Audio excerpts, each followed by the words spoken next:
ప్రముఖ రాజకీయ విశ్లేషకులు నవ తెలంగాణ ఎడిటర్ ఎస్ వీరయ్య గారు మనతో పాటు ఉన్నారు. ఆయనతో ముచ్చటిద్దాం. నమస్తే సార్. నమస్తే. అసెంబ్లీ సమావేశాలు 3 రోజుల్లోనే పూర్తవడం జరిగింది. దీనివల్ల ప్రజలకు లాభమా నష్టమా? రాష్ట్ర ప్రభుత్వం తెలంగాణ వచ్చిన తర్వాత శాసనసభ సమావేశాలకు అతి తక్కువ ప్రాధాన్యతనిస్తోంది. చట్టసభలు రాజ్యాంగపరమైనటువంటి ఒక తంతుగా మాత్రమే నడుస్తున్నాయి. నిజానికి శాసనసభ సమావేశాలు, శాసనమండలి సమావేశాలు తగినంత కాలం నిర్వహించడం ద్వారా ప్రజా సమస్యలను లోతుగా చర్చించడానికి, తగిన పరిష్కారాలు వెతకడానికి అవకాశం ఉంటుంది. ప్రభుత్వ విధానాల తప్పొప్పులను ప్రజాప్రతినిధులు ప్రశ్నించడానికి, అవసరమైనటువంటి సూచనలు చేయడానికి కూడా అదొక వేదిక. కానీ ఈ చట్టసభలను ప్రభుత్వం పెద్దగా ఖాతరు చేయట్లేదు. అదే బాధాకరమైనటువంటి విషయం. ఇప్పుడే కాదు, గత సమావేశాలు కూడా అంతే. కేవలం 2-3 రోజులు శాసనసభ్యులు ప్రమాణ స్వీకారం చేసి, ముఖ్యమంత్రి, హోంమంత్రి ప్రమాణ స్వీకారం చేసి క్లోజ్ చేసుకున్నారు. గవర్నర్కు ధన్యవాదాల తీర్మానం ఒకటి పెట్టారు. అంటే కేవలం రాజ్యాంగపరమైనటువంటి తంతు, చట్టపరమైనటువంటి తంతుగా మాత్రమే చూస్తున్నారు. ఏమైనా అడిగితే ప్రజా సమస్యలు చర్చించాలి కదా అని అంటే, తెలంగాణలో ప్రజా సమస్యలే లేవు, అందరూ ప్రశాంతంగా ఉన్నారు. మన బడ్జెట్లో చూసాం మనం, తెలంగాణ ప్రజలు అత్యంత ప్రశాంతంగా ఉన్నారని చెప్పారు. కాబట్టి తెలంగాణలో సమస్యలే లేవు, ఉంటే మమ్మల్ని ఎన్నుకునేటోళ్ళు కాదు. సమస్యలే లేవు కాబట్టే మమ్మల్ని ఎన్నుకున్నారు. ఇంకా శాసనసభలో చర్చించేది ఏముంది అనేటువంటి ధోరణి ప్రదర్శిస్తున్నారు. ఇది ప్రమాదకరమైంది. నేను కొన్ని ఉదాహరణలు చెప్తాను. అనేక సమస్యలు ఈరోజు వెన్నాడుతున్నాయి తెలంగాణ ప్రజానీకాన్ని. ఎందుకు ఓటేసిన నీకు అని అంటే సమస్యలేమీ లేక కాదు, ఆ సమస్యలన్నీ మీరు పరిష్కారం చేస్తారనేటువంటి విశ్వాసంతో, ఒక నమ్మకంతో ఓటేశారు. మరి ఆ సమస్యలన్నీ శాసనసభలో చర్చించి పరిష్కారానికి మార్గం చూడాలి కదా. పరిష్కరించబోతున్న విషయాన్ని సభాముఖంగా చెప్పాలి కదా ప్రభుత్వం. ఇప్పుడు పసుపు రైతులు, ఎర్రజొన్న రైతులు నిజామాబాద్ జిల్లాలో గత నెల రోజులుగా ఆందోళనలో ఉన్నారు. రోడ్లపైకి కుటుంబాలతో సహా వచ్చి రోడ్ల మీద వంట వార్పు చేస్తున్నారు, హైవే దిగ్బంధనం చేస్తున్నారు. 6 గంటల పాటు ఒకరోజు హైవే మీద అడ్డంగా కూర్చునే పరిస్థితి మొత్తం కుటుంబాలకు వచ్చిందనంటేనే ఆ సమస్య తీవ్రత మనం అర్థం చేసుకోవచ్చు. ఒకటి గుర్తుపెట్టుకోవాలి, ఇదేదో ప్రతిపక్షాలు రెచ్చగొడుతున్నాయనో, మరొకళ్ళు రెచ్చగొడుతున్నాయనో చెప్పేసి అనుకోవచ్చు. చాలా పొరపాటు అభిప్రాయం అవుతుంది అది. ఒకళ్ళిద్దరు ఆ మాట కూడా అన్నట్టు చూసాం ఈ మధ్య వార్తల్లో. తప్పది. ఎందుకంటే మన చరిత్ర అంతా చూస్తే రైతు ఒకళ్ళు రెచ్చగొడితే రోడ్డు మీదకి రాడు. రైతులు రోడ్డు మీదకి రావడం అనేది అసాధారణం. విద్యార్థులు, యువజనులు వచ్చినంత సులభంగా, ఇంకొంచెం కార్మికులు వచ్చినంతగా కూడా రైతులు రారు. రైతులు రోడ్ల మీదకి వచ్చినలో అని అంటే ఏదో తీవ్రమైనటువంటి సమస్య ముంచుకొచ్చింది అని మనం అర్థం చేసుకోవచ్చు. ఖచ్చితంగా ఆర్థిక వ్యవస్థలో తీవ్రమైన పరిణామాలు వస్తున్నాయి, ప్రభుత్వానికి సంబంధించిన పెద్ద తప్పు ఏదో జరుగుతుంది అని మనం అర్థం చేసుకోవచ్చు. అందుకని పసుపు రైతులు, జొన్న రైతులకు సంబంధించిన సమస్యను ఇంతవరకు ముఖ్యమంత్రి మాట్లాడరు, ఏ మంత్రి మాట్లాడరు, టీఆర్ఎస్ నాయకులు మాట్లాడరు. మరి ఎవరు పట్టించుకోవాలి? శాసనసభ జరిగి ఉంటే దాంట్లో చర్చ జరగడానికి అవకాశం ఉండేది. అట్లనే ఇప్పుడు గ్రామ పంచాయతీ కార్మికులు, మీరు మాకు వాగ్దానం చేసిన ఎన్నికల కంటే ముందు కనీస వేతనాలు పెంచుతున్నామన్నారు, వాటిని అమలు జరపండి అని చెప్పేసారంటే అడిగేవాళ్ళు లేరు, మాట్లాడేవాళ్ళు లేరు. రాష్ట్ర వ్యాప్తంగా వాళ్ళు ధర్నాలు చేయాల్సిన పరిస్థితి వచ్చింది. మున్సిపల్ కార్మికులు ధర్నాలు చేయాల్సిన పరిస్థితి వచ్చింది. ఆల్రెడీ ప్రభుత్వం చేసిన వాగ్దానాల అమలు కోసం ఇది. అంటే వాగ్దానాలు చేసిన అమలు చేయట్లేరు అనేటువంటిది కనబడతా ఉంది.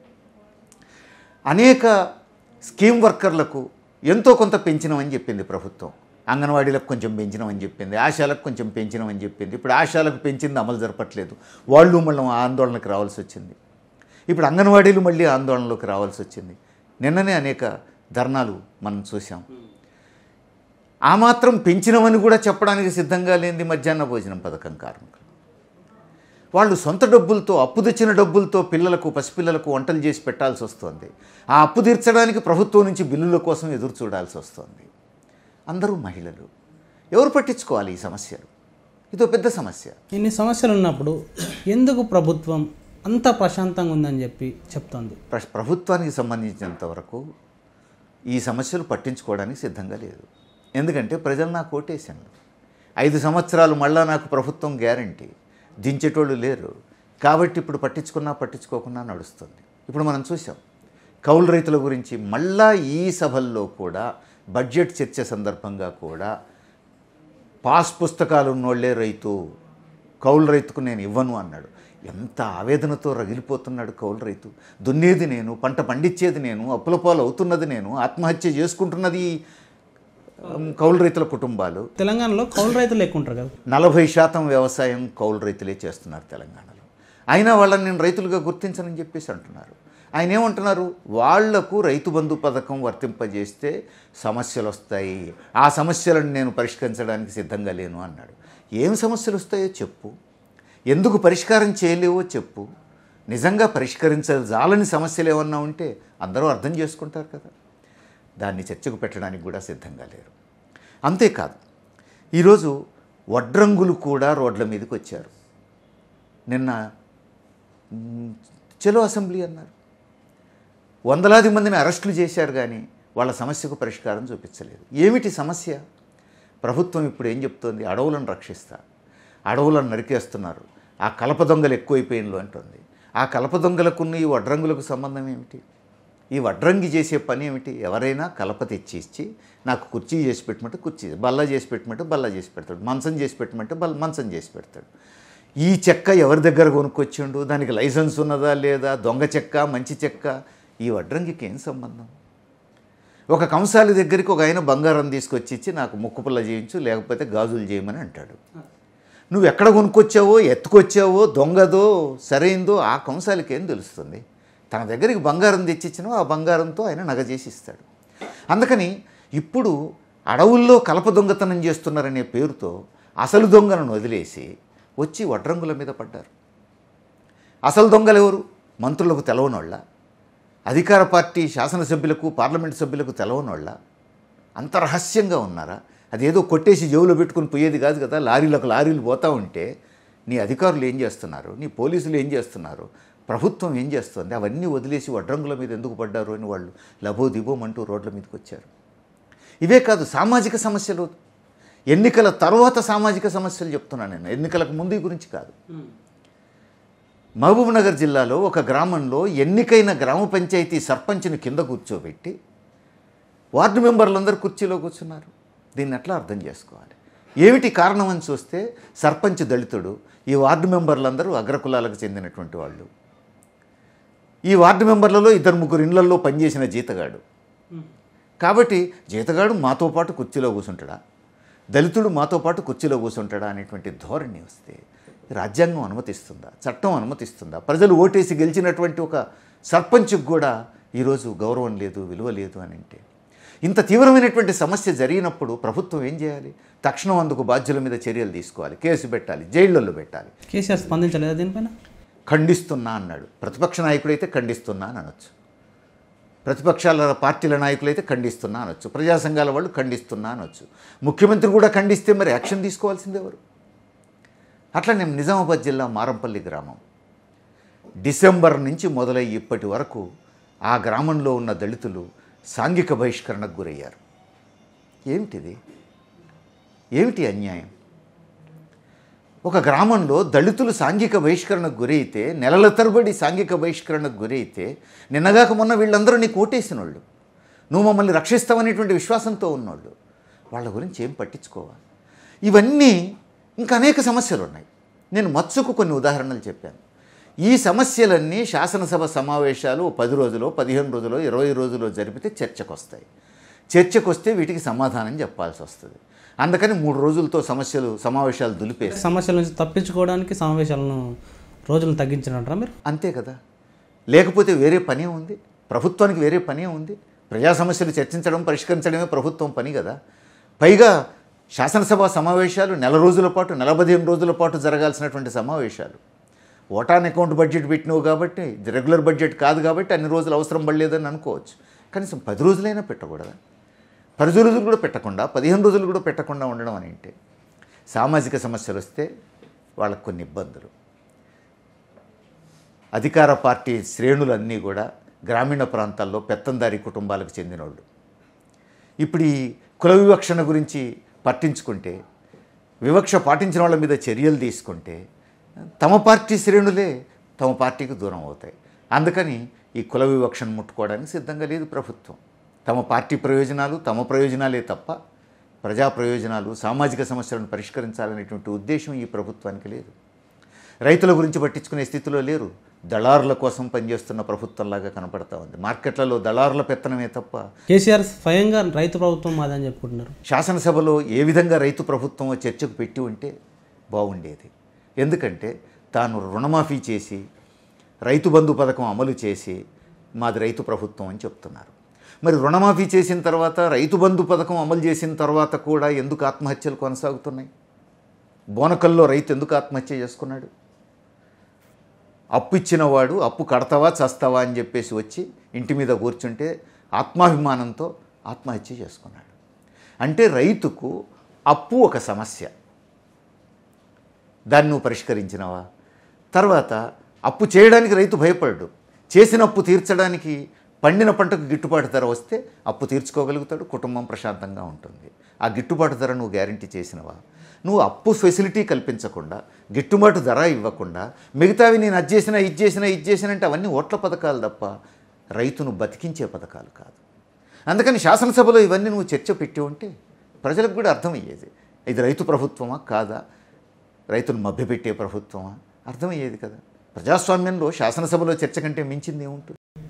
ఓకే వీరయ్య గారు, ఇదే సందర్భంలో మంత్రివర్గ విస్తరణ చాలా జాప్యం జరిగింది కదా, దీనివల్ల పర్యవసానాలు ఏంటి? సుమారు 70 రోజుల తర్వాత మరో 10 మందిని మంత్రివర్గంలోకి తీసుకున్నారు. అంతకుముందు 2 ఉన్నారు, ఇంకో 10 మందిని కలుపుకుంటే 12 అయ్యారు. ఇంకొక 6 అవకాశం ఉంది. ఈ 10 మందిని తీసుకోవడానికి 70 రోజులు ఎందుకు పట్టింది అనేది మాత్రం సమస్య. ఎందుకంటే మంత్రులు ఉంటే ఇప్పుడు నేను చెప్పిన అనేక సమస్యలు ఆయా శాఖలు చూసేటువంటి మంత్రులైనా కనీసం బాధితులతో చర్చించడానికి, ఆ సంఘాలతో చర్చించడానికి అవకాశం ఉండేదేమో ఆ మంత్రులు నిజంగా పట్టించుకోవాలనుకుంటే. కానీ 70 రోజులు వీళ్ళు పోయి ఎవరిని కలవాలో తెలియదు, వాళ్ళతో ఎవరు చర్చించాలో తెలియదు, ఎవరు పరిష్కరించాలో తెలియదు. ఇది పెద్ద సమస్య. ఎవరైనా ఉన్నతాధికారులు కాస్త ఈ సమస్య పరిష్కరిద్దామని ఏదన్నా పరిష్కారం తయారు చేసిందనుకో, ఎవరితో చర్చించాలి, ఈ పరిష్కారం నేను చేయనా అని అనుమతి ఎవరి దగ్గరికి పోవాలి? మంత్రి ఉంటే మంత్రి దగ్గరికి పోతాడు, మంత్రులు లేరు కాబట్టి ముఖ్యమంత్రి దగ్గరికి పోవాలి. ముఖ్యమంత్రి దగ్గరికి ఎంతమందికి అవకాశం ఉంది? అపాయింట్మెంటే ఉండదు, వాళ్ళ పార్టీ నాయకులకే ఉండదు. ఇంకా అధికారులు ధైర్యం చేసి ముఖ్యమంత్రి దగ్గరికి ఎంతమంది పోతారు? అందుకని ప్రజా సమస్యలు పట్టించుకోవడానికి అవకాశం లేని పరిస్థితి ఏర్పడ్డది మంత్రివర్గ విస్తరణ లేకపోవడం వల్ల. మరి ఎందుకు ఆలస్యం? వాస్తవానికి ఎందుకు జాప్యం చేశారు కేసీఆర్? ధనిక రాష్ట్రం అంటున్నారు, డబ్బు కొరత అసలు సమస్య అని తేలుతోంది. ప్రభుత్వం దగ్గర డబ్బులు లేవు, పైకి డాంబికని చెప్పుకుంటున్నారు. మన ధనిక రాష్ట్రం, మన దగ్గర పైసలు ఉన్నాయి, మన రాష్ట్రం మనమే అభివృద్ధి చేసుకుందాం అంటున్నారు. మరి పైసలుంటే మంత్రివర్గ విస్తరణ ఎందుకు ఆలస్యం చేశారు? మంత్రివర్గ విస్తరణ చేస్తే ఏ మంత్రిత్వ శాఖకు సంబంధించినటువంటి బడ్జెట్ ఆ మంత్రిత్వ శాఖ ఇక మాకు నిధులు విడుదల చేయండి అని అడుగుతూ ఉంటారు. అనేక పనులు చేస్తున్నారు కాంట్రాక్టర్లు, బిల్లులు అని వాళ్ళు అడుగుతారు. అనేక సంక్షేమ పథకాలు మీరు ఆల్రెడీ ప్రకటించి ఉన్నారు, ఆన్గోయింగ్ సంక్షేమ పథకాలు ఉన్నాయి, వాటికి డబ్బు అంటున్నారు. ఇప్పుడు గవర్నమెంట్ హాస్పిటల్స్లో కేసీఆర్ కిట్ ఆగిపోయింది. ఎందుకు ఆగిపోయిందంటే పైసలు లేవు. మరి వైద్య ఆరోగ్య శాఖ మంత్రి ఉంటే కిట్ ఆగిపోయింది, డబ్బులు ఇవ్వు అని అడుగుతాడు కదా. ఇలాంటి సమస్యలు ఉంటాయి. అందుకని డబ్బులు లేవు కాబట్టి మంత్రివర్గమే విస్తరించకుండా ఉంటే అడిగేటోడు ఉండడు. ఇప్పుడు ఆ కాంట్రాక్టర్లు లేదా ఈ అధికారులు ఎవరిని పోయి డబ్బులు అడగాలి? మంత్రి ఉండడు, మళ్ళీ ముఖ్యమంత్రి దగ్గరికి పోవాలి. పోగలుగుతారా? కాబట్టి దాని గురించి అడిగేవాడు ఉండడు, చెప్పేవాడు ఉండడు, డబ్బులు లేవు కాబట్టి నడిచిపోతుంది. ఇదొక సమస్య. రెండోది, అనేక ఫైళ్ళు పెండింగ్, వేల ఫైళ్ళు కట్టలు పెండింగ్ అయిపోయినాయి ఇప్పుడు సెక్రటేరియట్లో. ఎవరు పరిష్కారం చేయాలి వీటిని? సంతకం చేయకపోతే, మంత్రి సంతకం చేయకపోతే ఫైల్ మూవ్ కాదు. ఆ ఫైల్స్ అన్నీ మంత్రులే లేకపోవడం వల్ల కట్టలు పేరుకుపోయి ఉన్నాయి. ఇప్పుడు వాటిని ఎవరు పరిష్కారం చేయాలి? ఇవన్నీ కూడా ప్రజా సమస్యలకు సంబంధించినవే కదా. అందుకని మంత్రివర్గ విస్తరణ చేయకపోవడం అనేటువంటిది ప్రభుత్వం బాధ్యతగా వ్యవహరించినట్టు కాదు. పూర్తి మెజారిటీ వచ్చింది, ఇప్పుడు నేనేం చేసినా చెల్లుబాటు అవుతుంది అని అంటే ప్రజాస్వామ్యంలో ఇలాంటి ధోరణికి అవకాశం లేదు, చెల్లుబాటు కాదు. ప్రజలు చూస్తూ ఉంటారు, తగిన సమయం వచ్చినప్పుడు ప్రశ్నిస్తారు. ఇదే సందర్భంలో ఇప్పుడు మంత్రివర్గ విస్తరణ చేసిరు కదా, అంటే ఇప్పుడు మీరు చెప్పిన సమస్యలు సాల్వ్ అవుతాయంటారా? ఇప్పుడు ప్రభుత్వ విధానానికి సంబంధించినటువంటి ప్రశ్న ఇది. ఇప్పుడు మంత్రివర్గ విస్తరణ చేసేందులో బాగానే ఉంది. ఇందులో 2 అంశాలు ఉన్నాయి. పరిష్కారం చేయదలుచుకుంటే ఆయా శాఖలకు నిధులిచ్చి ఆయా శాఖల మంత్రులకు పూర్తి అధికారాలు ఇచ్చి వాళ్ళ సామర్థ్యానికి తగినటువంటి శాఖలు అప్పచెప్పి పనులు చేయమని చెప్పాలి. ఏమేం పనులు చేయబోతున్నారో శాసనసభలో చర్చకు పెట్టాలి. ఇప్పుడు శాసనసభను 3 రోజులకు కుదించారు, మంత్రివర్గాన్ని విస్తరించారు, కానీ శాసనసభను 3 రోజులకు కుదించి అసలు సమస్యలు చర్చకే రానివ్వలేదు. అందుకని ఆ మంత్రులు ఏం చేస్తున్నారో ఏం చేయట్లేరో ఎవరికీ అర్థం కాదు. తర్వాత కీలకమైన మంత్రిత్వ శాఖలన్నీ ముఖ్యమంత్రి చేతుల్లో పెట్టుకున్నారు. ఆర్థిక శాఖ, రెవెన్యూ శాఖ, పరిశ్రమలు, విద్యుత్తు, ఇట్లా మొదలు పెడితే 7-8 శాఖలు. భారీ నీటిపారుదల శాఖ కానీ, మంచినీరు, తాగునీరు కానీ, ఇవన్నీ కూడా ముఖ్యమంత్రి చేతిలోనే పెట్టుకున్నారు. అంటే మంత్రివర్గంలో సమర్థులు లేరా? సమర్థులు లేరు అనుకుంటే అప్పుడు ఇక అన్నీ నేనే చూడాల్సి వస్తుంది అని చెప్పేసి అనుకోవచ్చు. ఒకవేళ సమర్థులు లేకపోతే మరి సామర్థ్యం లేని వాళ్ళను నువ్వు మంత్రివర్గంలోకి ఎందుకు తీసుకున్నట్టు? ఆయా శాఖలు చూసే సామర్థ్యం ఉన్నోళ్లను మంత్రివర్గంలోకి తీసుకోవాలి. తీసుకొని వాళ్ళ సామర్థ్యానికి తగినటువంటి శాఖలు అప్పచెప్పాలి. అప్పచెప్పి సమిష్టిగా మంత్రివర్గం పనిచేయాలి. ముఖ్యమంత్రి ఎంత సమర్థుడైనప్పటికీ కూడా అన్ని శాఖలు నేనే చూస్తాను అని అంటే ప్రభుత్వం నడవదు. శాఖలను మంత్రుల మధ్య పంచి వాళ్ళతే చేయించడంలోనే ముఖ్యమంత్రి సామర్థ్యం చూపించాల్సినటువంటి అవసరం ఉంది. అందుకని మంత్రివర్గం విస్తరణ జరిగినప్పటికీ కూడా సమస్యలుగానే ఉన్నాయి. ఇప్పుడు వేచి చూడాల్సిందే. ప్రాజెక్టులు అంటే భారీ ప్రాజెక్టులు కడుతున్న నేపథ్యంలో భారీ నీటిపారుదల శాఖ మంత్రి హరీష్ రావును పక్కెట్టారు. దీన్ని ఎట్లా చూడాలి? వాస్తవానికి అంటే కేసీఆర్ పొలిటికల్ గెయిన్ కోసం చేశారా, లేకపోతే రాష్ట్ర ప్రయోజనాల కోసం చేశారా? రాష్ట్రంలో ఇది చర్చనీయాంశంగానే ఉంది. రాజకీయ వర్గాల్లో చర్చనీయాంశంగా ఉంది, విశ్లేషకుల్లో చర్చనీయాంశంగా ఉంది, ఈవెన్ టీఆర్ఎస్లో కూడా చర్చనీయాంశంగా ఉంది. ఎవరు గుంభనంగా ఉంటారు, ఎవరు నోరిప్పి ప్రశ్నించే ధైర్యం ఉండదు, ప్రశ్నిస్తే ఏమవుతుందో అనేటువంటి భయం ఉంటుంది. అందుకని హరీష్ రావు అనునిత్యం ప్రజల్లో ఉండేటువంటి మనిషిగా, ఒక సమర్థవంతమైనటువంటి మంత్రిగా జనం చూస్తున్నారు. ఆయన అసలు మంత్రివర్గంలోనే లేకపోవడం ఏమిటి అనేటువంటి సందేహాలు వస్తున్నాయి. అయితే ఒక సమాధానం వస్తుంది, ఆయనే కాదు కదా, కేటీఆర్ గారు కూడా మంత్రివర్గంలో లేరు కదా అనేటువంటి ప్రశ్న వస్తుంది. కానీ ఎవరు దీన్ని అంత సీరియస్గా తీసుకోవట్లే. ఎందుకంటే కేటీఆర్ గారిది వేరు, హరీష్ రావుది వేరు. కేటీఆర్ గారిని పార్టీ వర్కింగ్ ప్రెసిడెంట్ చేసి కీలకమైన బాధ్యతలన్నీ ఆయనకు అప్పచెప్పారు. ఇప్పుడు జనం అందరూ అనుకునేది ఏంటంటే పార్లమెంట్ ఎన్నికల తర్వాత కేటీఆర్ గారిని మెల్లగా ముఖ్యమంత్రి చేస్తారని. అందుకని కేటీఆర్ గారిని తీసుకోలేదు, హరీష్ రావుని తీసుకోలేదు అని అంటే దాన్ని ఎవరు అంత సీరియస్గా తీసుకోవట్లేదు. హరీష్ రావుని తీసుకోకపోవడంలో ఏదో మతలబు ఉంది అనేటువంటి అనుమానాలు మాత్రం జనానికి ఉన్నాయి. కానీ మనం దాని మీద వ్యాఖ్యానించడం అనేటువంటిది పెద్దగా ఉపయోగపడదు. ఎందుకంటే 2 విషయాలు. ఎవరిని మంత్రివర్గంలోకి తీసుకోవాలి అనేటువంటిది మన రాజ్యాంగం ప్రకారం ముఖ్యమంత్రి విచక్షణాధికారాల మీద ఆధారపడి ఉంటుంది. పూర్తిగా అది ముఖ్యమంత్రి ఇష్టాయిష్టాలకు సంబంధించిన విషయం. అందుకని పలానాయన్ని ఎందుకు తీసుకోలేదు, పలానాయన్నే ఎందుకు తీసుకున్నారని ప్రశ్నించేటువంటి అవకాశం లేదు. మనం ఇంకో కోణంలో చర్చించవచ్చు. ఒకవేళ మంత్రివర్గంలో మహిళలు లేకపోతే మహిళలు ఎందుకు లేరు అనేది ప్రశ్నించవచ్చు. దళితులు లేదా గిరిజనులు లేకపోతే ఎందుకు లేరు అనేది ప్రశ్నించవచ్చు. అవి పబ్లిక్కి సంబంధించిన విషయాలు. కానీ ఫలానా వ్యక్తికి ఎందుకు మంత్రి పదవి ఇవ్వలేదు అని మనం ప్రశ్నించడానికి లేదు. అది ముఖ్యమంత్రి ప్రెరాగేటివ్, ముఖ్యమంత్రి విచక్షణాధికారాలకు సంబంధించింది. ఇక రెండో ఆస్పెక్ట్ ఏమిటి? అది వాళ్ళ పార్టీకి సంబంధించిన విషయం. వాళ్ళ పార్టీ నాయకుల్లో, వాళ్ళ పార్టీ నుంచి ఎన్నికైన ప్రజాప్రతినిధుల్లో ఎవరికి ఏ స్థానం కల్పించాలి అనేటువంటిది వాళ్ళ పార్టీ అంతర్గత విషయం. అందుకని పార్టీ కోణంలోంచి తీసుకున్నా, ప్రభుత్వ కోణంలోంచి తీసుకున్నా ఫలానా వ్యక్తికి ఎందుకు మంత్రి పదవి ఇవ్వలేదు అని మనం ప్రశ్నించే అవకాశం లేదు. మహిళా మంత్రులు లేరు అనే టాపిక్ మీద మొన్న జరిగిన అసెంబ్లీ సమావేశాల్లో సబితా ఇంద్రారెడ్డి గారు క్వశ్చన్ చేసినప్పుడు కేసీఆర్ గారు చాలా పాజిటివ్గా ఒక్కరిని ఎందుకు ఇద్దరిని ఇస్తా అని చెప్పి కామెంట్ చేశారు. దీనిపైన మీ స్పందన ఏంది? సరిగ్గా ఈ మహిళా మంత్రికి అవకాశం ఇవ్వాలి అని సబితా ఇంద్రారెడ్డి గారు అడిగిన సందర్భంలో మరొక ఘటన కూడా జరిగింది. దీనికంటే ముందు శ్రీధర్ బాబు గారు కూడా ఏవో కొన్ని ప్రశ్నలు వేశారు. ముఖ్యమంత్రి మాట్లాడేటప్పుడు శ్రీధర్ బాబుని, సబితా ఇంద్రారెడ్డిని విడదీసి ఇద్దరిని వేరువేరుగా చూశారు. ఇద్దరు కాంగ్రెస్ పార్టీ నుంచి ఎన్నికైనటువంటి శాసనసభ్యులే. కానీ శ్రీధర్ బాబు, ఏమయ్యా నీకు తెలియదా, నువ్వు కూడా ఇట్లా మాట్లాడుతున్నావు, చూడు సబితమ్మ అడిగింది అంటే అది సరైనటువంటి ప్రశ్న అని కొంచెం డిఫరెన్షియేట్ చేసేటువంటి ప్రయత్నం చేశారు. ఇప్పటికే మీడియాలో సాధారణ పొలిటికల్ సెక్షన్స్లో కొంత చర్చ నడుస్తూ ఉంది. ఏమైనా కాంగ్రెస్లో ఉన్న మరికొంతమంది ఎమ్మెల్యేలకు గాలం వేస్తున్నారేమో.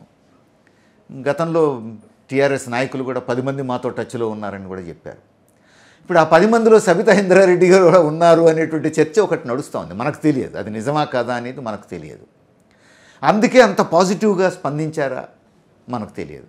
కానీ ఒకవైపు 10 మంది కాంగ్రెస్ ఎమ్మెల్యేలు మాతో టచ్లో ఉన్నారని చెప్తూ ఉండటం, రెండో వైపు శ్రీధర్ బాబుని కొంచెం పరుషంగా మందలించినట్టు చేసి సబితా ఇంద్రారెడ్డి గారిని మాత్రం కొంచెం సవరదీసినట్టుగా మాట్లాడడం, ఇవన్నీ కూడా అనేక అనుమానాలకు అవకాశం ఇస్తున్నాయి.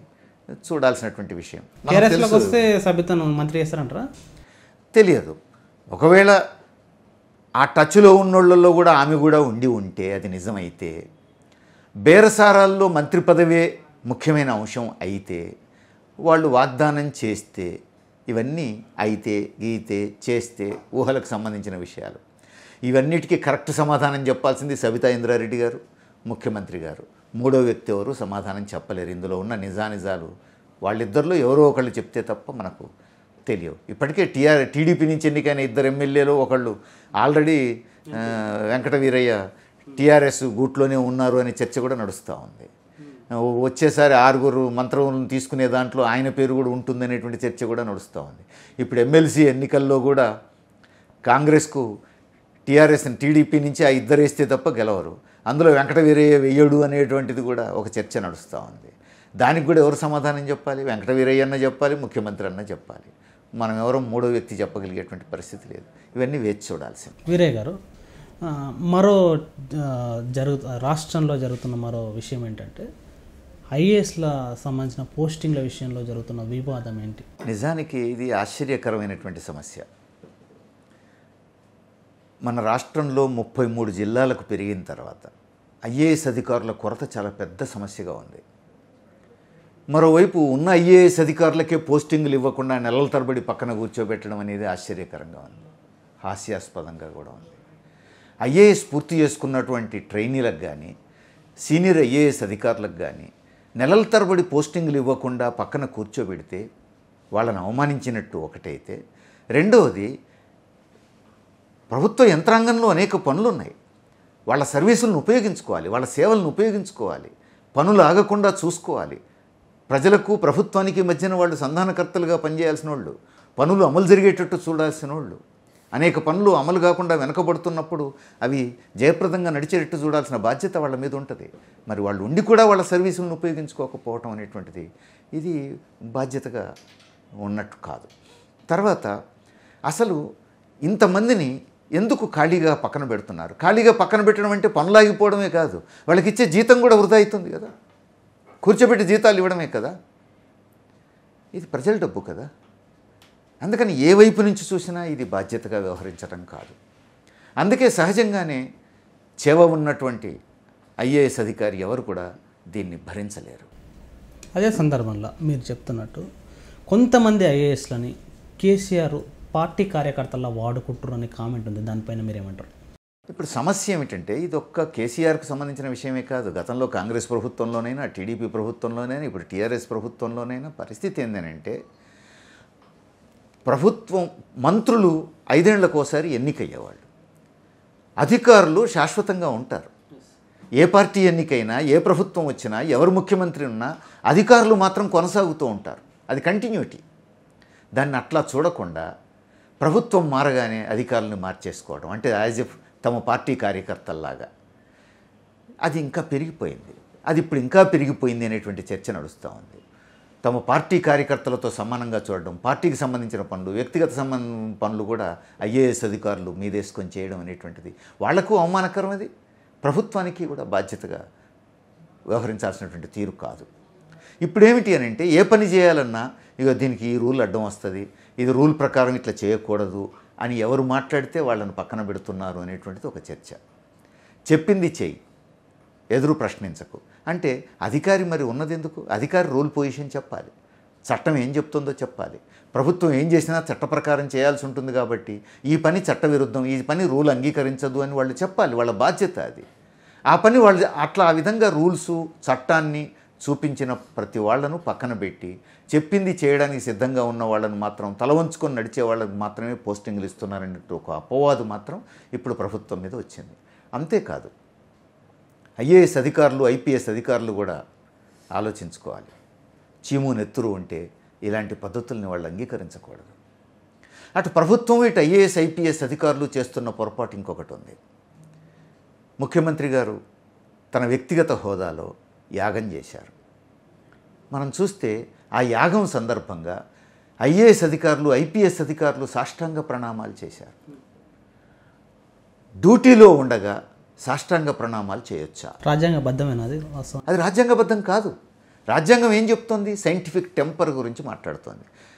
శాస్త్రీయ దృక్పథం గురించి ప్రచారం చేయాలి ప్రభుత్వం అని చెప్తోంది. అంటే ఎన్నికైనటువంటి పాలకులు కానీ, ఉన్నతాధికారులు కానీ శాస్త్రీయ దృక్పథాన్ని ప్రచారంలో పెట్టాలి ప్రజల్లో. ఇక్కడ ఏం చేస్తున్నారు? మూఢ విశ్వాసాలను తాము అమలు జరుపుతూ ప్రజలకు దాన్ని ఆదర్శంగా చూపుతున్నారు. అందుకని ఏ ఐఏఎస్ ఐపీఎస్ అధికారి అయినా తమకు భక్తి ఉంటే డ్యూటీ దిగిన తర్వాత పోవచ్చు, పూజలు చేసుకోవచ్చు, శాలువాలు కప్పుకోవచ్చు, సాష్టాంగ ప్రణామాలు చేయొచ్చు. డ్యూటీలో ఉండిన ఒక ఐఏఎస్ అధికారి, ఒక ఐపీఎస్ అధికారి అగ్నిగుండం చుట్టూ తిరగటం, సాష్టాంగ ప్రణామాలు చేయటం, శాలువాలు కప్పుకోవటం, ఇది ఏ విధంగా సమర్థనీయం? ఇది రాజ్యాంగ విరుద్ధమైనటువంటిది. ఇది ముఖ్యమంత్రి గారి వ్యక్తిగతమైనది కార్యక్రమం అయితే వ్యక్తిగత కార్యక్రమంలో మీరు కూడా వ్యక్తిగతంగా డ్యూటీలో లేనప్పుడు పోవచ్చు, ఏమైనా చేసుకోవచ్చు. ముఖ్యమంత్రి గారు దీన్ని కలగాపులగం చేస్తున్నారు, అధికారులు దీన్ని కలగాపులగం చేస్తున్నారు. అది వ్యక్తిగతమా, ప్రభుత్వానికి సంబంధించిన కార్యక్రమమా? స్పష్టత ఉండాలి కదా, స్పష్టమైన విభజన రేఖ ఉండాలి కదా. ఈ విధంగా కలగాపులగం చేయడం అనేటువంటిది ఒక లౌకిక రాజ్యంలో కరెక్ట్ కాదు. లౌకిక విలువలను కాపాడాల్సిన బాధ్యత, శాస్త్రీయ దృక్పథాన్ని ప్రచారంలో పెట్టాల్సిన బాధ్యత ప్రభుత్వానికి, అధికారులకు ఉంటుంది. థ్యాంక్ యూ వీరయ్య గారు. నమస్తే. తెలంగాణలోని అనేక విషయాలపైన, అనేక సమస్యలపైన, తెలంగాణ రాష్ట్ర ప్రభుత్వ పనితీరుపైన సమగ్ర విశ్లేషణ అందించారు వీరయ్య గారు. నెక్స్ట్ వీక్లో మరికొన్ని అంశాలపై చర్చిస్తాం. ఇది వీరయ్య గారితో స్పెషల్ ఇంటర్వ్యూ. చూస్తూనే ఉండండి T10. ఈ వీడియో మీకు నచ్చినట్లయితే లైక్ చేయండి, షేర్ చేయండి. ఇలాంటి మరిన్ని అప్డేట్స్ కోసం మన ఛానల్ని సబ్స్క్రైబ్ చేసి కింద కనిపిస్తున్న బెల్ బటన్ని క్లిక్ చేయండి.